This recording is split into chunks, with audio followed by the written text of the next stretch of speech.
আদম খায়্যারা লিআদম বানিহি ফাজাআলা ইয়ারা ফাদাইলা বা'দি মালা বা'দ ওয়ালা ফারানি নূরান সাতিয়ান ফি আসফালিহিম ফাকালা ইয়া রাব্ব মান হাযা ওয়ালা হাযা ইবনুকা আহমদ হুয়াল আউয়ালু ওয়াল আখিরু ওয়া হুয়াল আউয়ালু শাফিঈ। জোরে বলেন সুবহানাল্লাহ। হাদিস কারা কোথায়? ইমাম বাইহাকির লেখা দালাইলুন নবুয়াত 2218 নম্বর হাদিস। আমার বাপের লাইন, বুঝলেন না? ইমাম বাইহাকি কে? যিনি বাবা 4 লক্ষ হাদিসের সনদ মুখস্থ জানতেন। জোরে বলেন সুবহানাল্লাহ। বাবাজি উনি বলছেন সহি সনদের হাদিস, কিন্তু বাবাজি এই লা মাযহাবী এক কথায় যারা আছে এই রোগ বুকে হাত বাঁধা, এদের নাসিরউদ্দিন আলবানী এর দ্বারা শুরু বলেছে হাদিসখানা হাসান। বাদ বাকি যত ইমামগণ আছে, মুজতাহিদগণ আছে, সবার মতে এই হাদিসটা হলো সহিহ হাদিস। বিখ্যাত সাহাবী হযরত আবু হুরায়রা রাদিয়াল্লাহু তাআলা আনহু বর্ণনা করছেন, কি বর্ণনা করছেন? যে দয়ার নবী একদিন ওয়াজ করছেন যে আদম নবীকে সৃষ্টি করার পরে আমরা যখন রূহের জগতে, তখন এমন সুমাতে আমার আল্লাহ পাক আদম নবীকে সবাইকে দেখাচ্ছেন আপনি কেমন ইজ্জতের হবেন, আমার সভাপতি সাহেব কেমন সম্মানের হবে, আমি কেমন হব। আমার এই রকম দেখাতে দেখাতে একটা সময়তে আমার আল্লাহ আদম নবীকে দেখালেন কি? ওয়ালা ফারানি নূরান সাতিয়ান, অতি উজ্জ্বল একটা নূর দেখালেন। কি দেখালেন? নূর দেখালেন, অতি উজ্জ্বল একটা নূর দেখালেন। তো আদম নবী বলছেন ফাকালা ইয়া রাব্ব মান হাযা ইয়া রাব্বুল আলামিন, এই নূরটা কে গো আল্লাহ? তখন আমার আল্লাহ বলছেন ওয়ালা হাযা ইবনুকা আহমদ, এ তোমারই সন্তান আহমদ। অর্থাৎ আমার নবীর নাম আসমানে ছিল আহমদ আর দুনিয়াতে এসে হলো মুহাম্মদ সাল্লাল্লাহু আলাইহি ওয়াসাল্লাম। তারপরে কি বলছেন? হুয়াল আউয়ালু, ইনি হলেন সর্বপ্রথম সৃষ্টি। হুয়াল আখিরু, ইনি হলেন সর্বশেষ নবী। ওয়া হুয়াল আউয়ালু শাফিঈ, আর কাল কিয়ামতের দিন সর্বপ্রথম ইনার শাফায়াত কবুল করা হবে। জোরে বলেন সুবহানাল্লাহ। তাহলে আমাদের মতো নয় অপরাধী মিজানের পাল্লায় উঠাই যদি ক্ষমা পাইবার আশা নাই আমার, আমরা বড় গুনাহগার, শাফায়াত চাই নবী আপনার, ঠাই দিয়েন গো চরণে আপনার। আল্লাহর নবী দয়ার নবী গো, আপনি আমার জীবনের জীবন। আল্লাহুম্মা সাল্লি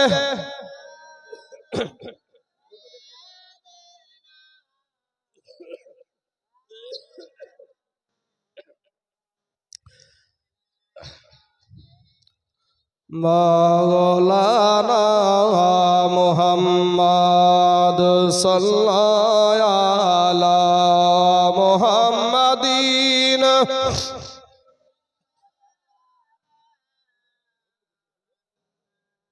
हर दम ज़बान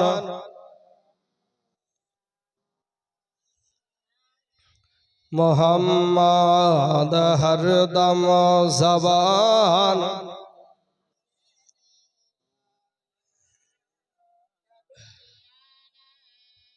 मोहब्बत। আর একবার দুরূদ পড়েন, নবীর উপর যত দুরূদ পড়বেন তত লাভ। আল্লাহুম্মা সাল্লি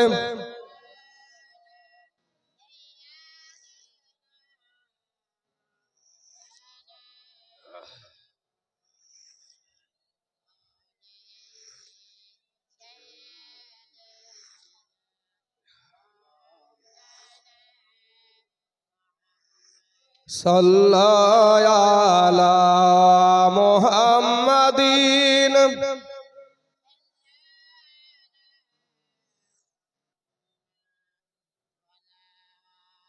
हरदम ज़बान से निकालो फाक, हरदम ज़बान से निकालो शफियाना মুহাম্মদ সাল্লাল্লাহু আলাইহি ওয়াসাল্লাম। বাবাজি নবীর উপরে বেশি বেশি দুরূদ শরীফ পড়বেন, বেশি বেশি দুরূদ শরীফ পড়বেন। কেন? আল্লাহ নামাজ পড়ে না, আল্লাহ রোজাও করে না, আল্লাহ হজও করে না, আল্লাহ যাকাতও দেয় না, ফিতরাও দেয় না, উশরও দেয় না, কিন্তু আল্লাহ কোরআনে বলছেন ইন্নাল্লাহা, নিশ্চয় আল্লাহ, নিশ্চয়, ইন্না মানে হলো নিশ্চয়, ইন্নাল্লাহা নিশ্চয় আল্লাহ, ওয়া মালাইকাতাহু এবং আল্লাহর ফেরেশতারা, ইউসাল্লুনা আলান নবী, আমার আপনার নবীর উপরে দুরূদ শরীফ পড়ে। জোরে বলেন সুবহানাল্লাহ। এখন বাবাজি আমার আল্লাহ দুরূদ শরীফ কার উপরে পড়ে? আমাদের নবীর উপরে। আরে ইব্রাহিম নবীকে বলেছেন খলিলুল্লাহ। খলিলুল্লাহর অর্থ কি? যিনি সব সময় আল্লাহকে খুশি রাখে। জোরে বলেন সুবহানাল্লাহ। যিনি সব সময় আল্লাহকে খুশি রাখে। আর আমার নবীকে আমার আল্লাহ বলেছেন হাবিবুল্লাহ। জোরে বলেন সুবহানাল্লাহ। হাবিবুল্লাহর অর্থ হলো যে আল্লাহ যাকে সব সময় খুশি রাখে। জোরে বলেন সুবহানাল্লাহ। আমার আল্লাহ কাল কিয়ামতের মাঠে আমার নবীকে এত দিবে, এত দিবে, আল্লাহর নবী আমাদের নবী নিজে থেকেই বাবাজি খুশি হয়ে যাবে। জোরে বলেন সুবহানাল্লাহ। কিছুদিন আগে আমাদের রজব মাস গেছে না?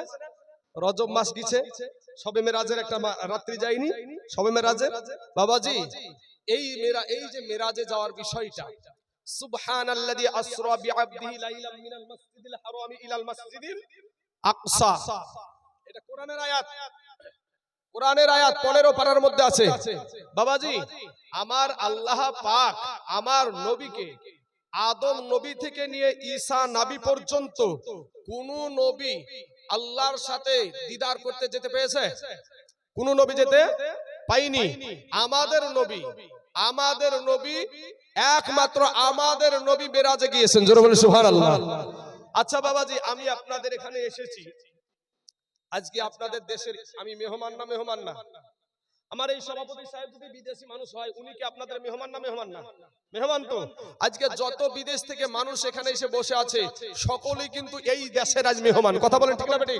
হ্যাঁ, তাহলে আমার নবী আপনার নবী আল্লাহর দরবারে যাচ্ছে, তো আমাদের নবী কি আল্লাহর মেহমান না? বুঝতে পারছেন কথাটা? তাহলে বুঝেন, কবি বলছেন হায় হায় আমরা সবাই ভাগ্যবান, আমাদের নবী আল্লাহর মেহমান। জোরে বলেন সুবহানাল্লাহ। হায় হায় আমরা সবাই ভাগ্যবান, আমাদের নবী আল্লাহর মেহমান। হায়রে গেলেন নবী আরশে,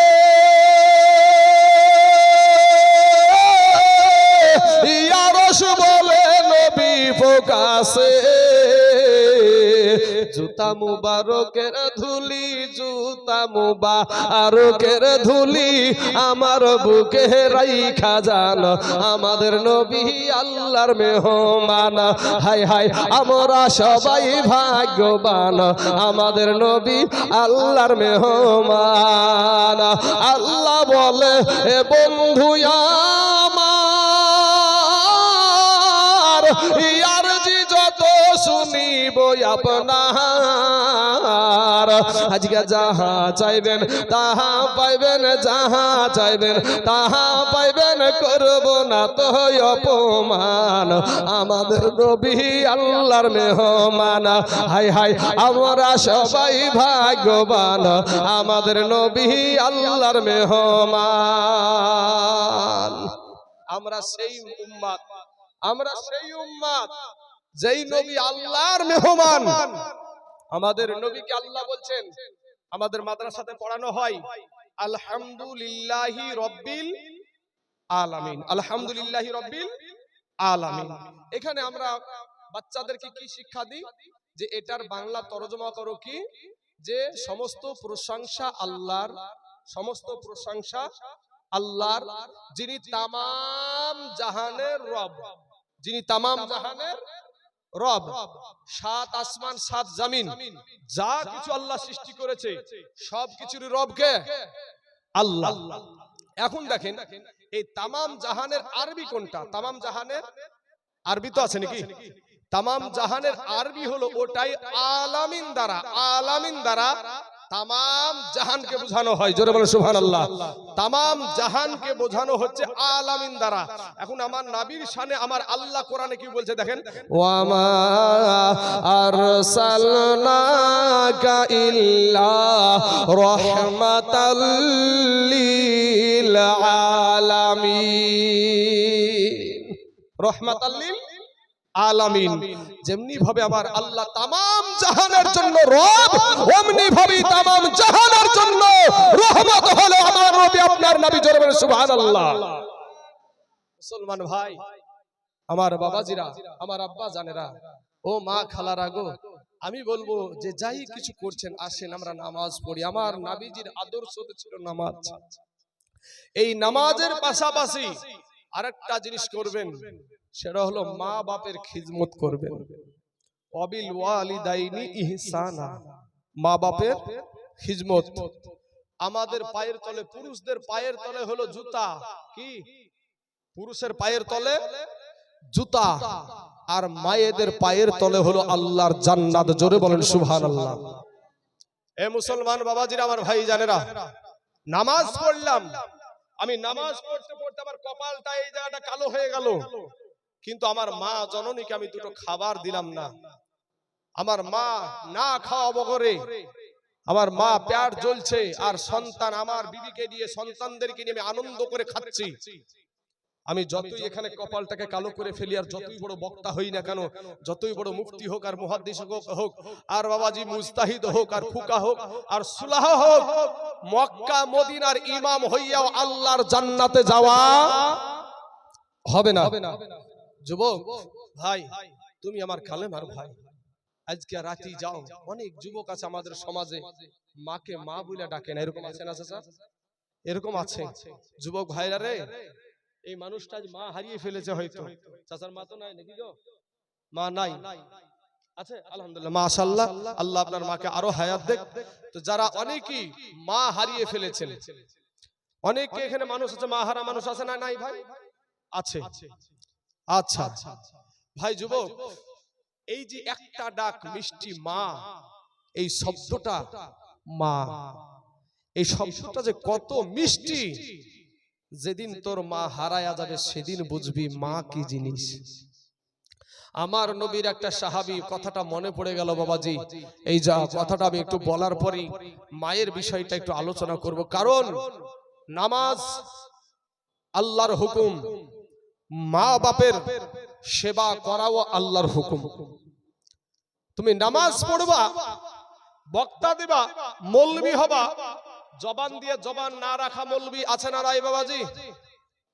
আমি আপনাদের এখানকার বোধহয় আজকে হ্যান্ডবিলের বক্তা আমি না, হ্যান্ডবিলের বক্তা আমি না ভাই সাহেব।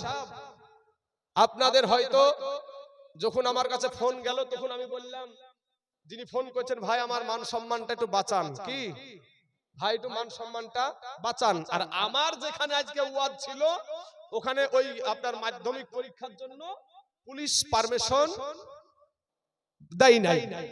তো এদিকে শুনেন ভাই, শোনা তো, এবার দেখেন বাবাজি, আমরা এই যে জবানটা দিয়েছি, মিথ্যা কথা বলা কবিরে গুনাহ, মিথ্যা কথা বলা কবিরে গুনাহ। এই জবান দিয়ে আপনাকে কষ্ট দেওয়াটা কবিরে গুনাহ, বুঝলেন না ভাই? এই জবানটাকে পবিত্র রাখতে হলে সত্য কথা বলতে হবে, এই জবান দিয়ে হালাল খাবার খেতে হবে, এই জবান দিলে জবান রাখতে হবে। কথা বলেন ঠিক না ঠিক? জবান দিলে জবান রাখতে হবে।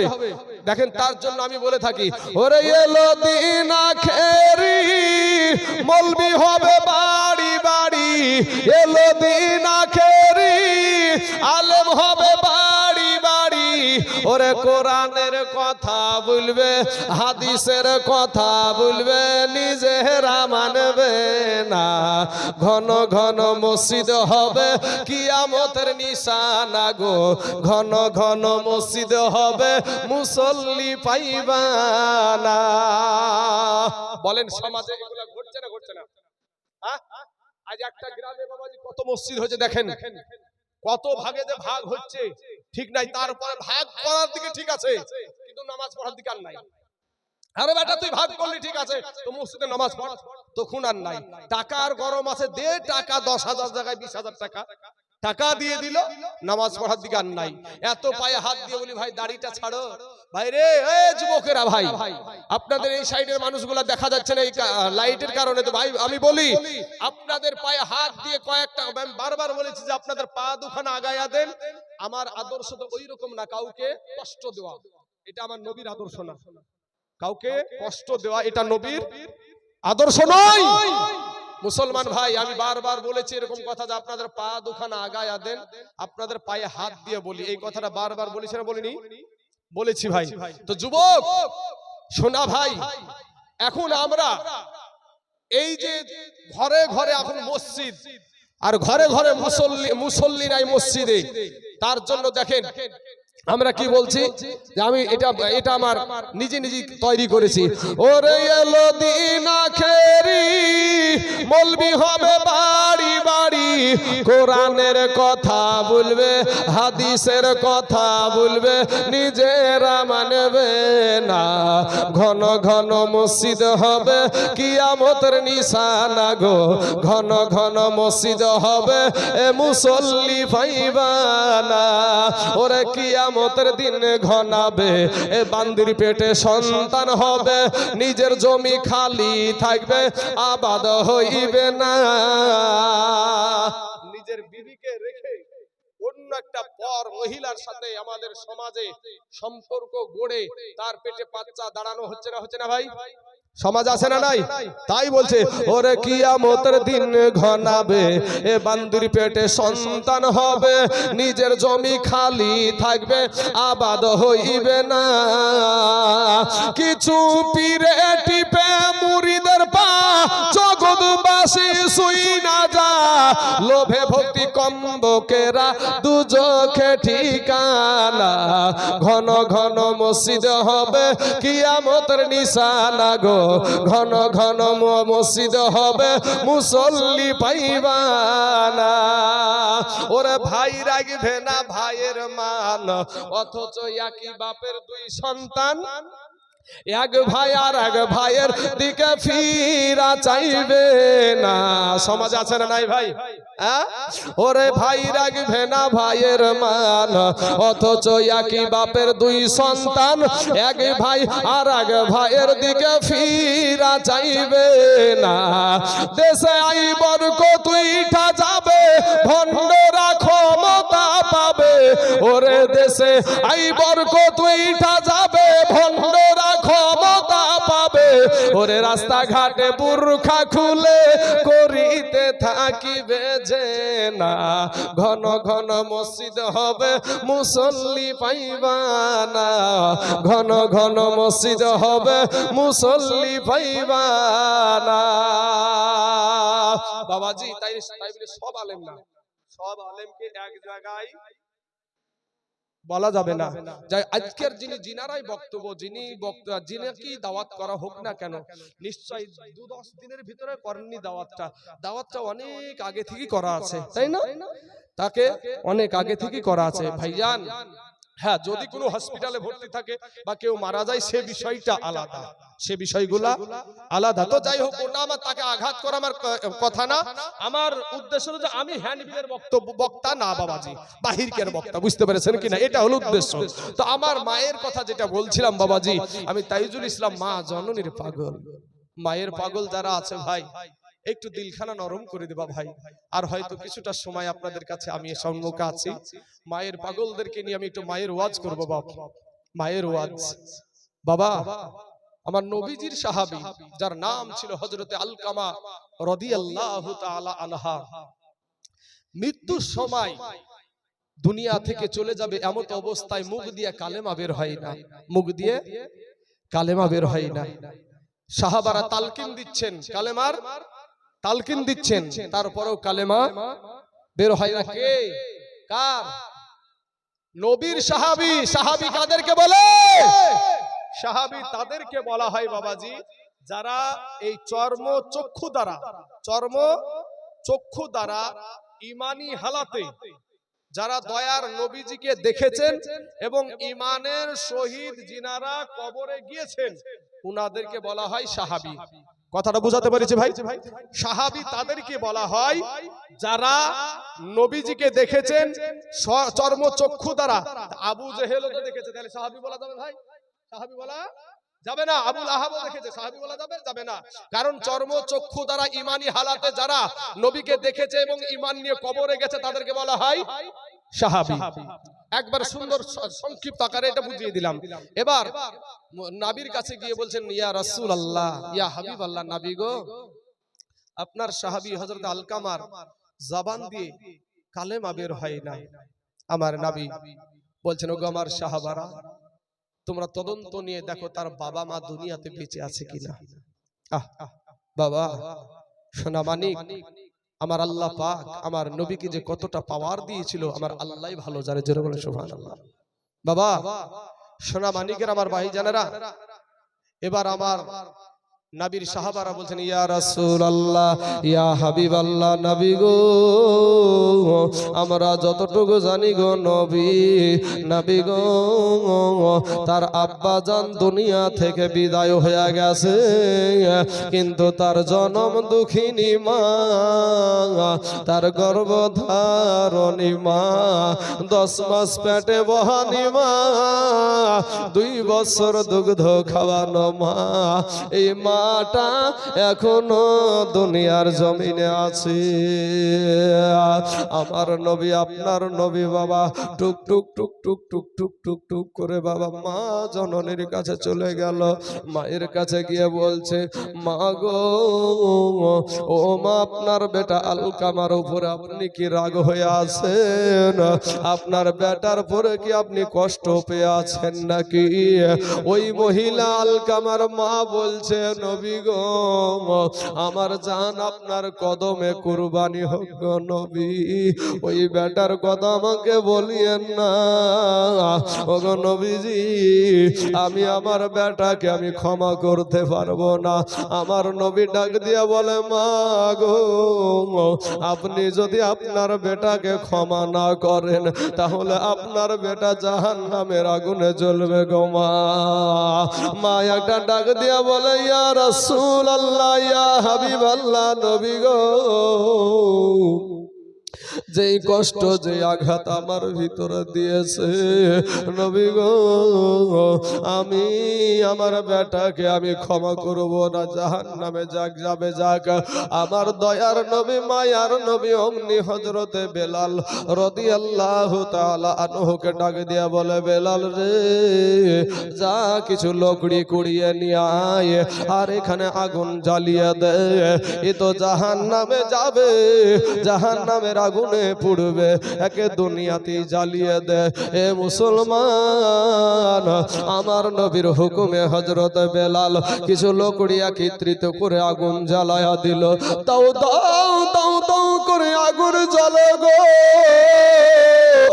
এবার আমার নবী অর্ডার করে দিল, যাও আলকামাকে নিয়ে গিয়ে আগুনে ফালায়া দাও। সবাই যখন কোলে করে নিয়ে যখন আলকামাকে নিয়ে যায়, কিন্তু জনম দুঃখিনী মা আলকামার মা, বৃদ্ধা মা, বুড়ি মা টুক টুক টুক টুক করে তাকায়। আহারে বেটা রে, তোকে আমি 10 মাস পেটে ধরেছিলাম রে বেটা, 2 বছর বুকের দুগ্ধ খাওয়ালছি রে বেটা রে। আগুনের তেজ দেখে মা জননীর কলেজা কাঁপে গো, মা জননীর যখন কলেজা কাঁপে,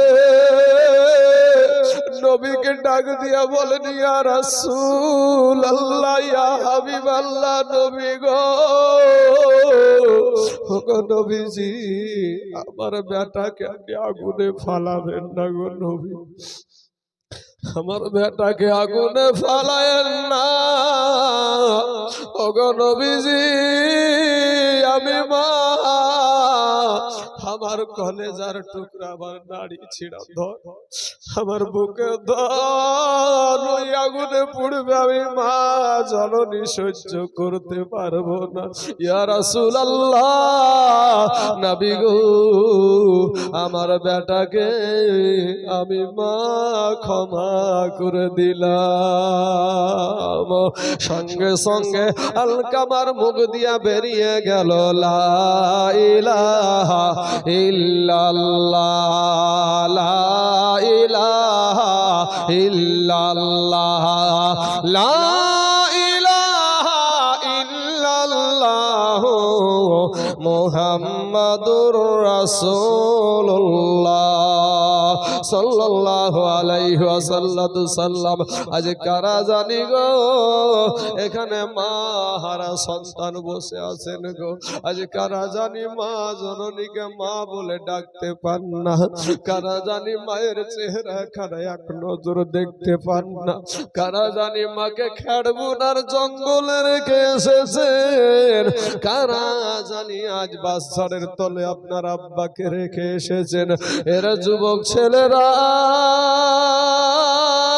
যুবক রে, আজ তুমি তোমার মাকে কিছু মনে করো না ভাই, আজ তোমাদের ভিতরে কোনো আঘাত লাগে না, মা আছে তো ভাই। যুবক রে, অনেকেই মা বলে মাকে মা বলে ডাকো না, মাকে কষ্ট দিয়ে কথা বলো, আঘাত দিয়ে কথা বলো রে ভাই, তোমার জবান থেকে একটা বার শুধু মা ডাক শুনবে, তোমার জবান থেকে একটা বার মা ডাক শোনার জন্য তার স্বামীকে তোমার মুখ দিয়ে আব্বু ডাক শোনাবে। এর কারণে হসপিটালের জমিনে মা কিচের মতন গড়াগড়ি করে গো। এমন সুমাতে ডাক্তার বলে দিল নরমালে বাচ্চা হবে না, সিজার করতে হবে। যুবক রে, এই মা জননীর যে কি কষ্ট, আজ কারা গো মারা, যে এতিম সন্তানের মা চলে গেছে ছোট অবস্থায়, তদন্ত নিয়ে দেখো ওই বাচ্চাটা কি হালাতে বড় হয়েছে। কবি বলছেন বাল্য কালে মা বাপ যারো মরে রে, তার বাবা তো দুঃখী নাই রে জগতে। বাল্যকালে মা বাপ যারো মরে রে, তাহার দুঃখী নাই রে জগতে। এ যুবকেরা, সোনা মানিকেরা, যারা তোমরা আমাকে মা বলে ডাকো না ভাই, তোমার পাশে দেখো মায়ের ব্যথায় ব্যথি হইয়া অনেক মানুষের চোখে পানি রে যুবক। তোমার মা জননীর ব্যথায় ব্যথি হইয়া অনেক মানুষের চোখে পানি। ওই চাচাটাকে গিয়া জিজ্ঞাসা করবা, চাচা গো, দাদা গো, আপনার মা কেমন ছিল গো চাচা, আপনার আব্বা কেমন ছিল? ওই মানুষটার চোখের পানি ধরে রাখতে পারবে না রে বাবা, চোখের পানি ছেড়ে দিয়ে বলবে, ভাই গো, যেদিন আমার মা, যেদিন আমার আব্বা জানে দুনিয়া থেকে বিদায় নিয়ে কবরে গিয়াছে, সেদিন আমার মাথার ছাদ উড়াইয়া গিয়াছে। হে মুসলমান যুবক ভাইরা, শোনো রে ভাই, আজ তোমার মাকে তুমি আঙ্গুল দেখাও, ওই পরের বিটি কাল ভাগানির পাল্লাই পইড়া যেই মাকে তুমি কষ্ট দেশ রে ভাই, তোর মা দুটো খেয়ে শান্তি পাইনি, মা একটু বসে শান্তি পাইনি, মা একটু শুয়ে শান্তি পাইনি। এই 10 মাস 10 দিন যে কি কষ্ট হয় দুঃখিনী মা ছাড়া আর কেউ বুঝে না। এরপর বাবা, যখন আমি আপনাদেরকে বলি ডোমকুলে একটা নার্সিং হোম আছে, যেই নার্সিং হোমটার নাম হলো দিয়া নার্সিং হোম। বাবা, ওই দিয়া নার্সিং হোমের একটা ছেলে আমার বন্ধু, অপারেশন টেবিলে থাকে, মনিরুল ইসলাম নাম। ও বাবাজি, ওই বন্ধুটাকে জিজ্ঞাসা করলাম, ভাই গো, আপনারা তো মহিলাদেরকে সিজার করেন, বাচ্চা সিজার করে মায়ের পেটটাকে কেটে আপনারা তো বের করেন বাচ্চাকে, বলেন তো মা জননীর কষ্টটা কেমন হয়? ওই বন্ধুটা বলেছিল, মৌলভী সাহেব ভাই, আমাকে একটা ছবি দেখালো রে বাবা, এতটুকু জায়গা কাটে না বাবাজি, মোটামুটি এতটা জায়গা মা জননীর কেটে ফেলে। ছবিতে দেখলাম, ছবিটাই দেখলাম যে এতটা জায়গা মা জননী, মা জননীর বাবা পেটটা কেটে ফেলে গো। হেরে যুবকেরা, তোমার মা জননীর কত সুন্দর পেটখানা ছুরির তলে দেয়, এরপরও তোমার মুখ থেকে মা ডাক শোনার জন্য রে বাবা, তোমার জন্য, তোমার মুখে মা ডাক শোনার জন্য, এবং তোমার মুখ থেকে তার স্বামীকে আব্বু ডাক শোনাবে। এ মুসলমান বাবাজিরা, ও গো আমার ভাই জানেরা, ও আমার আব্বা জানেরা, আমার পর্দার আড়ালের মা খালা গো, ওই দিয়া নার্সিং হোমের বন্ধুটা বলেছিল যে আমরা যখন, এখন তো বাবাজি আগে মহিলাদেরকে বেহুশ করা হতো, এখন কিন্তু আর বেহুশ করা হয় না, এখন আর বাবাজি বেহুশ করা হয় না, এখন আপনার শুধু এই জায়গাটাকে বুদা করা হয়। মা জননীর পেট কাটে, মা বুঝতে পারে, মা জননীর পেট থেকে বাচ্চা বাইর করে বুঝতে পারে। ওই ভাইটা বলছে, মনিরুল ইসলাম বলছে, ভাই বাচ্চাটা তুলে যখন মা জননীর চোখের সামনে ধরি, সাথে সাথে মা জননী একটা মুচকি হাসি দিয়ে দেয়। জোরে বলেন সুবহানাল্লাহ। বাপ বাবাজি, আমার সোনা মানিকেরা, আমার ভাই জানেরা, আমি আপনাদেরকে বলবো, ভাই রে, যতদিন বাঁচো ভাই,